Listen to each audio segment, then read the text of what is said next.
यह एक ऐसा जंगली सुअर था जो इतनी गहरी नींद में सो रहा था कि आदमी उसे किसी भी तरह जगा नहीं पा रहा था। जो भी कोशिश की, सुअर की आंख नहीं खुली। ये देखकर नौकर से रहा नहीं गया। उसने एक लंबा बाल लिया और सुअर की नाक में डाल दिया। असर तुरंत दिखा। जैसे ही सुअर हिला, दोनों डर गए। उन्हें पता चला कि यह कोई साधारण सुअर नहीं, बल्कि पंखों वाला उड़ने वाला सुअर था। लेकिन कयामत सिंह को जरा भी डर नहीं लगा। नतीजा यह हुआ कि सुअर ने उसे हवा में उछाल दिया और फिर अपनी पीठ पर गिरा लिया। अभी वह ठीक से संभल भी नहीं पाया था कि सुअर उसे लेकर उड़ गया। अब वह बुरी तरह फंस चुका था, लेकिन वह पहले से तैयार था। उसने फौरन रस्सी फेंकने की कला दिखाई और सुअर के पैर में रस्सी बांध दी। हवा में घूमते हुए उसने सुअर को पूरी तरह जकड़ लिया। इस तरह वह दुनिया का पहला आदमी बन गया जिसने उड़ते सुअर को काबू में किया। उसने रस्सी खींची और सुअर को नीचे उतारने लगा। नीचे एक भरा पूरा बाजार था। आसमान से सुअर गिरता देखकर लोग जान बचाकर भागने लगे। काफी देर फिसलने के बाद सुअर आखिरकार रुक गया। किसी को जरा भी नुकसान नहीं हुआ। उल्टा कयामत सिंह की बहुत वाहवाही हो गई। वह दूर दूर तक मशहूर बहादुर बन गया। लोग अपनी बेटियां उससे ब्याहने को तैयार थे, लेकिन उसने किसी को पसंद नहीं किया। इसी बीच एक जादूगरनी उससे नदी के टापू की मरम्मत में मदद मांगने आई, मगर अब वह ऐसे छोटे काम करने को तैयार नहीं था। उसने मदद करने से इनकार कर दिया और जादूगरनी का मजाक भी उड़ाया। उसे नहीं पता था कि इसकी कीमत उसे आगे चुकानी पड़ेगी। कुछ दिनों बाद उसने एक और बड़ा कारनामा करने का फैसला किया। वह किले में रहने वाली चुड़ैल को मारना चाहता था। कहा जाता था कि जो भी आदमी उसे देखता, उस पर फैदा हो जाता। कयामत सिंह को यह सब बकवास लगा और वह खुद उससे टकराने चला गया। लेकिन पहली ही नजर में वह उस पर दिल हार बैठा। अब वह इंसान है या चुड़ैल, इससे उसे कोई फर्क नहीं पड़ा। वह उसके पास जाना चाहता था, मगर चुड़ैल उससे छुपने लगी। जैसे ही उसने उसका हाथ पकड़ा, पीछे से एक विशाल सांप निकल आया। कयामत सिंह फुर्तीला था। उसने कुछ वार किए और सांप पीछे हट गया। लेकिन राहत की सांस लेने ही वाला था कि एक और भयानक जीव सामने आ गया। तब पता चला कि वह सांप तो बस उस राक्षस की पूंछ थी। शुरू में ही कयामत सिंह पिछड़ गया और दूर जा गिरा, लेकिन उसमें जबरदस्त ताकत थी। मौका देखकर उसने राक्षस को पकड़कर पीछे की ओर पटक दिया। फिर उसने उसकी पूंछ कसकर पकड़ ली और उसे 2 टुकड़ों में तोड़ने ही वाला था। तभी सांप के मुंह से जहरीला झर निकला जो उसकी आंखों में चला गया। वह कुछ भी देख नहीं पा रहा था। अंधेपन में उसने हथौड़ा इधर उधर घुमाया। इससे किले की नींव टूट गई और पूरा किला ढह गया। किस्मत अच्छी थी कि वह जिंदा बच गया, लेकिन बदकिस्मती यह थी कि वह पूरी तरह अंधा हो गया। अब वह दोबारा कभी बहादुर नहीं बन सकता था। धीरे धीरे वह उदास रहने लगा। नौकर मदद के लिए जादूगरनी के पास गया और उससे कयामत सिंह की आंखें ठीक करने की गुजारिश की। लेकिन पहले की बातों से नाराज जादूगरनी ने जादू से उसे भगा दिया। मजबूरी में कयामत सिंह रोज शराब पीकर अपना गम भूलने लगा। जब बहुत भूख लगती तो कूड़े के ढेर से खाना ढूंढकर खा लेता। आखिरकार नौकर भी उसे छोड़कर चला गया। अब वह पूरी तरह अकेला हो गया। जब हालात सबसे ज्यादा खराब थे, तभी जादूगरनी चुपके से उसके पास आई और उसकी टोकरी में रोटी रख गई। लेकिन अगले ही पल कुछ समुद्री डाकू शहर में घुस आए और जादूगरनी को उठा ले गए। फिर उनकी नजर कयामत सिंह पर पड़ी। उसने पूरी ताकत से विरोध किया, लेकिन अंधा होने की वजह से वह हार गया और एक डंडे से बेहोश कर दिया गया। अगले दिन वे सब खुले समुद्र में पहुंच गए और समुद्री डाकुओं के गुलाम बन गए। जब वे भूख और प्यास से बेहाल थे, तभी अचानक वही नौकर सामने आ गया। दरअसल कयामत सिंह को छोड़ने के बाद वह भी डाकुओं के जहाज पर चढ़ गया था, मगर उसने पुरानी वफादारी निभाई और चोरी से खाना लाकर दोनों को दे दिया।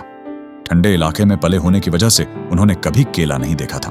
कयामत सिंह ने छिलके समेत ही केला मुंह में डाल लिया और मजे से खाने लगा। फिर नौकर ने चुपचाप एक तेल का चिराग निकाला जो उसने कप्तान से चुरा लिया था। जैसे ही उसे रगड़ा गया, चिराग से पीली रेत निकली और देखते ही देखते एक डरावना विशाल आदमी बन गया। डर के मारे सब भागने लगे। एक डाकू शोर सुनकर नीचे आया, लेकिन विशाल आदमी ने उसकी गर्दन पकड़कर उसे बहुत दूर फेंक दिया।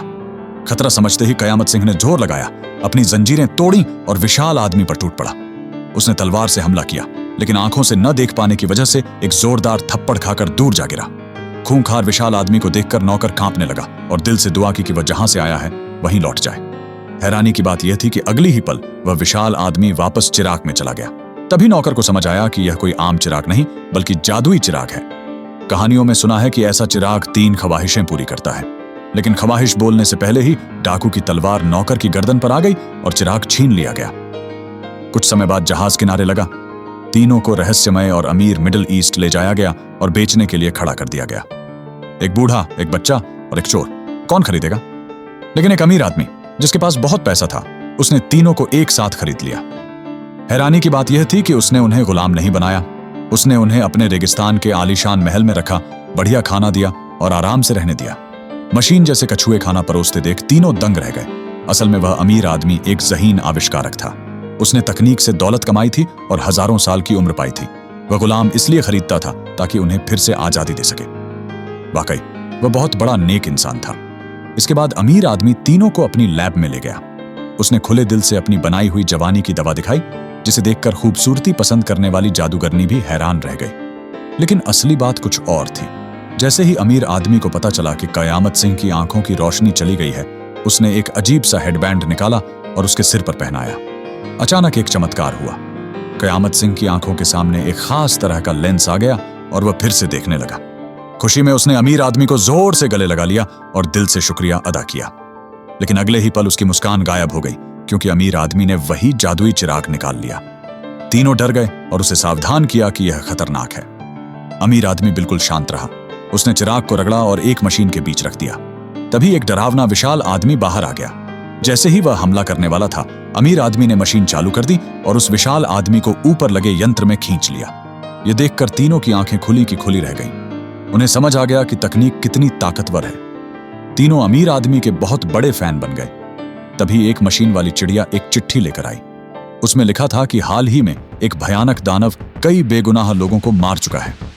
यह सुनते ही कयामत सिंह जोश में आ गया, क्योंकि दानव पकड़ना उसका काम था। अमीर आदमी ने भी देर नहीं की और एक उड़ने वाली मशीन तैयार कर दी।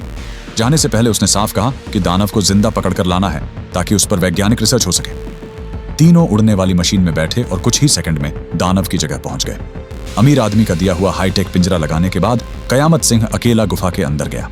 लेकिन किस्मत देखो, वही दानव निकला जिसने उसे अंधा किया था। इस बार कयामत सिंह समझदारी से काम लिया। वह तेजी से बाहर भागा और दानव को अपने पीछे खींच लाया। उसी वक्त नौकर ने मशीन चालू की और लोहे की जंजीरें निकल पड़ी। देखते ही देखते दानव जिंदा पकड़ लिया गया। काम पूरा होने के बाद तीनों भारी पिंजरे को घसीटते हुए पैदल ही अमीर आदमी के घर की तरफ चल पड़े। रास्ता लंबा था, इसलिए उन्हें रेगिस्तान में ही रात बितानी पड़ी। आधी रात को पिंजरे से एक मीठी सी आवाज आई। आवाज सुनकर कयामत सिंह खुद को रोक नहीं पाया और पिंजरे के पास चला गया।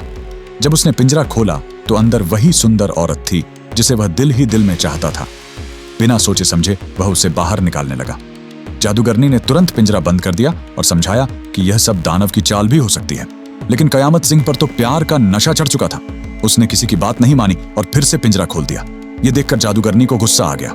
उसने डंडे से उसे अंदर धकेल दिया और पिंजरा बंद कर दिया। अब कयामत सिंह उसी सुंदर दानव के साथ अंदर फंस गया। बातचीत में उस औरत ने बताया कि वह एक श्रापित राजकुमारी है। उसने कहा कि जैसे ही कोई उसे छूता है वह डरावना दानव बन जाती है, इसलिए किसी को नुकसान न पहुंचे, इसी वजह से वह महल में छिप कर रहती थी। यह सब सुनने के बाद कयामत सिंह को राजकुमारी से और भी ज्यादा मोहब्बत हो गई। वह खतरे की परवाह किए बिना उसके करीब जाना चाहता था, लेकिन राजकुमारी उसे नुकसान नहीं पहुंचाना चाहती थी। कयामत सिंह ने उसे समझाया कि उदास मत हो, वह जिस अमीर आदमी को जानता है वह बहुत ताकतवर है और जरूर इस श्राप को खत्म कर देगा। लेकिन सच्चाई कुछ और ही थी। असल में वे सब उस अमीर आदमी के धोखे में थे। वह कोई महान वैज्ञानिक नहीं था। उसने एक चमकने वाली बिल्ली पकड़कर मशीन के बीच रखी। जैसे ही मशीन चालू हुई, उस बेचारी बिल्ली की जान निकल गई और उससे एक नीली दवा बन गई। उसी वक्त कयामत सिंह और जादूगरनी वहां पहुंच गए और सब कुछ देख लिया। तभी उन्हें समझ आया कि कछुओं को चलाने वाली चीज तकनीक नहीं, बल्कि काली जादू थी। जादूगरनी ने वहीं सबके सामने अमीर आदमी की सच्चाई खोल दी। अब अमीर आदमी ने भी दिखावा छोड़ दिया और अपने आदमियों को बुलाकर जादूगरनी को मारने का हुक्म दे दिया। इसी बीच कयामत सिंह राजकुमारी को लेकर वहां पहुंचा। जैसे ही वह गदा उठाकर लड़ने वाला था, अचानक कई मशीन वाले कछुए बाहर निकल आए। पता चला कि ये सिर्फ खाना परोसने के लिए नहीं, बल्कि मारने के हथियार भी थे। कुछ ही पल में तीनों लोहे की जंजीरों में जकड़ दिए गए। उसी समय नौकर आया, लेकिन अफसोस, वह पैसे के लालच में बिक चुका था। अमीर आदमी अब राजकुमारी को दवा में बदलने वाला था। जब कयामत सिंह ने देखा कि उसकी मोहब्बत खतरे में है, तो उसने जोर लगाकर जंजीरें तोड़ दी और दौड़कर राजकुमारी का हाथ पकड़ लिया। लेकिन छूते ही राजकुमारी फिर से भयानक दानव बन गई। उसने आसानी से जंजीरें तोड़ दी और कयामत सिंह को छोड़कर ऊंची दीवार से कूद गई। इसके बाद कयामत सिंह और जादूगरनी भी वहां से भाग निकले, लेकिन अमीर आदमी उन्हें जाने कैसे देता। उसने तुरंत अपने लोगों को पीछे लगा दिया। मुसीबत में जादूगरनी ने जेब से कुछ बीज निकाले और जमीन पर फेंक दिए। बीज देखते ही देखते बड़े बड़े तरबूज बन गए और पीछा करने वाले सब जमीन पर गिर पड़े। ये देखकर अमीर आदमी पूरी तरह बौखला गया। अपने राज को छुपाने के लिए उसने अधूरा सबसे खतरनाक हथियार छोड़ दिया। चाहे दवा पूरी न थी, फिर भी उसने जबरदस्ती मशीन चालू कर दी और हवेली के नीचे से एक विशाल काय कछुआ बाहर निकाल दिया। वह डरावना कछुआ गुस्से में कयामत सिंह के पीछे दौड़ पड़ा। डर के मारे जादूगरनी ऊंट पर बैठकर पहाड़ की तरफ भागी, लेकिन आधे रास्ते में ही वह विशाल कछुआ सामने आ गया। अगले ही पल जादूगरनी हवा में खिंच गई। जैसे जैसे कछुए के अंदर नीली दवा बढ़ने लगी, अमीर आदमी खुशी में मशीन की ताकत और बढ़ा देता है। उसी वक्त जादूगरनी की जान खतरे में होती है। पास खड़ा नौकर ये सब देखकर पिघल जाता है और मशीन बंद कर देता है, लेकिन बदले में उसे जोर से लात मारकर कछुए से नीचे फेंक दिया जाता है। इसी दौरान कयामत सिंह वहां पहुंचता है। वह हथियार के सहारे कछुए की पूंछ पर चढ़ जाता है, लेकिन गलती से कछुए का पंजा उसे गिरा देता है। इस झटके में उसका खास उपकरण टूट जाता है और कयामत सिंह फिर से अंधा हो जाता है। उधर जादूगरनी की सारी जादुई ताकत निकल जाती है और वह एक झुर्रियों भरी बूढ़ी औरत बन जाती है। सैकड़ों साल की मेहनत बर्बाद होती देख वह गुस्से में आ जाती है और कयामत सिंह को हमलों से बचाने लगती है। आखिरकार कयामत सिंह सुरक्षित कछुए से नीचे उतर जाता है और पूरी ताकत से जंजीर खींचता है। उसकी जन्मजात ताकत से हजारों टन वजन वाला विशाल कछुआ पल भर के लिए गिर जाता है, लेकिन फिर संभल जाता है। अब कयामत सिंह की ताकत जवाब देने लगती है। उसी वक्त राजकुमारी मदद के लिए आ जाती है। वह कूद कर कछुए पर चढ़ जाती है। यह देखकर अमीर आदमी घबरा जाता है और पकड़ छोड़ देता है। इसी पल कयामत सिंह अपनी आखिरी ताकत लगाता है। दोनों की कोशिश से आखिरकार विशाल कछुआ संतुलन खो देता है और उल्टा गिर जाता है। सैकड़ों टन जादुई दवा जमीन पर बह जाती है।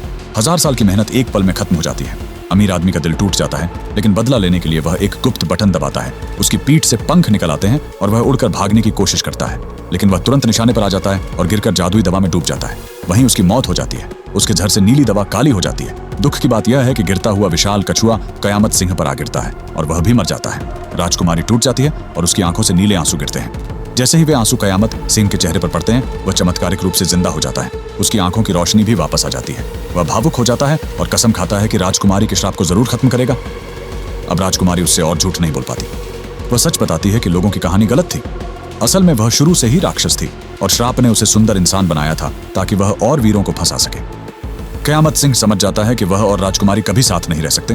वह दर्द के साथ अलविदा कहता है और आखिरी बार उसे चूमता है। जैसे ही ऐसा होता है, राजकुमारी अपने असली राक्षसी रूप में लौट जाती है, लेकिन इस बार वह हमला नहीं करती। बस यह देखती है कि सब सुरक्षित है और फिर सबकी आंखों से ओझल हो जाती है। उधर जादूगरनी को मलबे में जवानी की एक दवा मिल जाती है और जब कयामत सिंह घर लौटता है तो लोग उसका जोरदार स्वागत करते हैं। इतनी सारी मुश्किलों के बाद वह आखिरकार एक सच्चा और पूरा वीर बन चुका होता है।